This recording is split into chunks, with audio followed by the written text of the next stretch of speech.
Shakib international মানে আমার বিশ্বের এক নম্বর প্লেয়ার। তো ও থাকা তো অবশ্যই যে কোনো দলের জন্য শক্তি বাড়া, শেখ জামালের শক্তি তো অবশ্যই আজকে বেড়েছিল।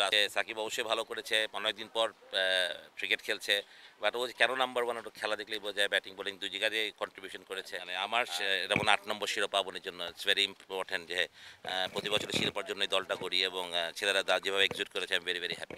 শুনুন ভাই, এবার বোধহয় চ্যালেঞ্জটা একটু বেশি ছিল, গরম থেকে শুরু করে সবকিছু মিলে এবার আসলে কেন আবাহনী সেরা? আপনি সেরা, আপনি দল হিসেবে সেরা। আর গরম তো অবশ্যই একটা ফ্যাক্টর ছিল, সবার জন্যই ছিল, এটা কোনো এক্সকিউজ হিসেবে দাঁড় করানোর প্রশ্নই ওঠে না। বাট আমি মনে করি যে আমরা এতগুলো প্লেয়ার দিয়েছিলাম ন্যাশনাল টিমের, আপনি দেখেন যে টোটাল 10টা প্লেয়ার ছিল না, 2টা প্লেয়ার ইনজোর্ড, 12টা প্লেয়ার, ওখান থেকে আমরা 3টা প্লেয়ার ফেরত পেয়েছি। আজকেও ধরেন আবুনি অর্ধশক্তির দল, মানে সেই দল যে জিততে পারে সেটা সবচেয়ে বড় জিনিস। এখন শেখ জামান অনেক স্ট্রং একটা দল, তাদের সাথে আমরা এইভাবে জিততে পারি, সেটা আমরা প্রমাণ করলাম যে না, আমরা আমাদের হাফ স্ট্রেংথ টিমের সাথে আমরা জিততে পেরেছি, এটা তো বড় ব্যাপার। I am very happy the boys execute, যেভাবে প্ল্যান এক্সিকিউট করেছে, ভালো ক্রিকেট খেলেছে, মানে এভরিবডি সবার কন্ট্রিবিউশন ছিল আজকে আমার মনে হয়।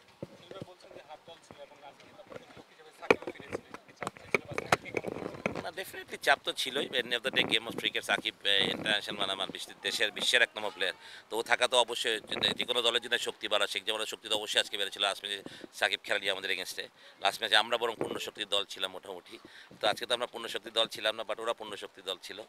তা ওটাই আমি বললাম যে সাকিব অবশ্যই ভালো করেছে, অনেকদিন পর ক্রিকেট খেলছে। বাট ও কেন নাম্বার ওয়ান, একটু খেলা দেখলেই বোঝা যায়, ব্যাটিং বোলিং দুই জায়গায় কন্ট্রিবিউশন করেছে। আর আবুনির কথা আমি এটুকুই বলবো যে ছেলেরা ওয়াজ এক্সিলেন্ট। এই বছরের প্রত্যেকটা ম্যাচে আমরা সোফার আনবিটেন আছি। তো এটা একটা বড় ব্যাপার যে আমরা মানে প্রিমিয়ার লিগে 13 ম্যাচ একটানা জেতাটা ইটস নট ইজি, প্রত্যেকটা টিমই টাফ থাকে। বাট আমার মনে হয় ছেলেরা দারুণ খেলেছে, সত্যি কথা বলতে গেলে। বাকি দুটো ম্যাচ একেবারে খর্বশক্তির দল বোধ হয়, আর কাউকেই পাচ্ছেন না, নিশ্চয়ই জিততে চান। মোহামেডানকে খর্বশক্তির দল কীভাবে বললেন, বা আপনাদেরকে শাহিনপুর? খর্বশক্তি না, বলছি। আমরা খর্বশক্তির দল হবো, হ্যাঁ ডেফিনেটলি, যেহেতু এই তিনজন চলে যাবে।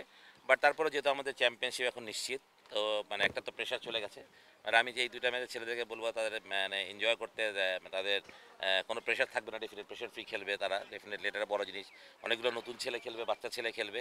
আশা করি ওরা ওদের মানে স্বাভাবিক খেলে, আমি জানি ওদের জন্য এই স্তরটা আসলেও টাফ, মানে যারা মাত্র আন্ডার 18 বা আন্ডার 16 খেলে তাদের জন্য প্রিমিয়ার লিগ অনেক টাফ ক্রিকেট। বাট আমার কিছু করার ছিল না আসলে ওদেরকে আনা ছাড়া, যেহেতু আনরেজিস্টার্ড প্লেয়ার খুঁজে পাওয়ারও ডিফিকাল্ট ছিল। বাট আই বিলিভ যে ছেলেগুলো হয়তো একটা সুযোগ পাবে খেলার, একটা বড় আসরে আবুনির মতন টিমে খেলতে পারবে, এটা ওদের জন্য অবশ্যই একটা এক্সাইটিং ব্যাপার থাকবে। আমি আশা করি যে ছেলেগুলো তাদের পারফরমেন্স করবে, ভালো করবে। ন্যাশনাল টিম থেকে তিনজনের ছাড়পত্র পেয়েছে, তিনজন খেলেছে এবং ভালো পারফর্ম করেছে। কি চিন্তা ভাবনা থেকে আসলে এই তিনজনকে নেওয়া বা ছাড়পত্র দেওয়ার ব্যাপারটা কি চিন্তা ভাবনা করে, প্রেশার গেম ছিল এই জন্য নাকি? এটা আমি তো বলতে পারবো না, আমাদের তো মাত্র 6টা প্লেয়ার ছিল, এটা তো সবাই জানে আসলে। অথবা 6টা টিম নিয়ে টিম নামানো, আবুনির মতো দল যে শক্তির দল ছিলাম আমরা, সেটা তো নাই। খালেদার জয় যদি ফিট থাকতো তাহলে হয়তো এতটা প্রবলেম হতো না। বাট হয়তোবা অবশ্যই দল থেকে তো নিশ্চয়ই কোনো চিঠি দিয়েছে বোর্ডে যে আমাদের এই অবস্থা, দলের ইনজুরির ব্যাপারগুলো কনসার্ন ছিলাম আমরা। তো সেটা হয়তোবা যেহেতু তা হয়তোবা বোর্ড বা সিলেক্টররা কিংবা টিম ম্যানেজমেন্ট হয়তোবা সেইটুকু আমাদেরকে দিয়েছে, থ্যাংক ইউ তাদেরকে। তারা ওইটুকু ছাড়ার জন্য, না ছাড়লেও কিছু করার ছিল, ন্যাশনাল ডিউটি আগে আসে সবার, ডেফিনেটলি। বা ছেড়েছে বলে থ্যাংক ইউ তাদেরকে।